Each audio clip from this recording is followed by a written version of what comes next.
आज की इस वीडियो में हम पढ़ेंगे काइंड्स ऑफ मनी। ठीक है, हम इसमें मनी की अक़साम पढ़ेंगे। तो फर्स्ट वन हमारे पास है commodity money. When money takes the form of a commodity with intrinsic value it is called commodity money. जब हमारे पास पैसा एक ऐसी चीज़ का शक्ल इख्तियार करे जब इसके एक इंट्रिंसिक वैल्यू हो, ठीक है, उसको हम कमोडिटी मनी कहते हैं। अब इंट्रिंसिक वैल्यू का क्या मतलब है, ये हम एक्सप्लेनेशन में पढ़ेंगे। The term intrinsic value means that the item would have value even if it were not used as money. अब यहाँ पे इंट्रिंसिक वैल्यू का क्या मतलब है कि इसका तब भी वैल्यू होता है जब हम इसको पैसे के तौर पर यूज़ ना करते। जिस तरह हमारे पास रुपया होता है, डॉलर होते हैं, ठीक है, अगर इसके तौर पर भी यूज़ ना करें फिर भी इसकी कीमत होती है। ठीक है, वो कैसे? One example of commodity money is gold.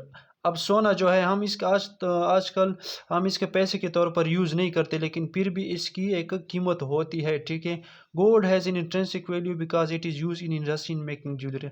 हम इसे क्या बनाते हैं, ठीक है, हम इससे जो ज्वेलरी वगैरह बनाते हैं तो इसकी एक अपनी कीमत होती है। ठीक है, तो इसको हम इंट्रिंसिक वैल्यू कहते हैं। जब वो इंट्रिंसिक वैल्यू इख्तियार करते तो हम उसको कमोडिटी मनी कहते हैं।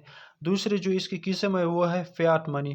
Money without intrinsic value is called Fiat money. अब एक ऐसी चीज़ जिसकी कोई इंट्रिंसिक वैल्यू नहीं होती तो उसको हम फियाट मनी कहते हैं।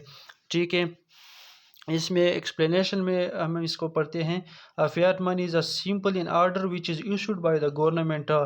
फियाट मनी क्या होता है? एक ऑर्डर होता है। जिस तरह हम डॉलर और रुपया यूज़ करते हैं, ये एक पीस ऑफ पेपर होता है, इसकी कोई वैल्यू नहीं होती, लेकिन एक ऑर्डर होता है जो गवर्नमेंट ने इशू किया होता है। For example compare the paper dollar in your wallet.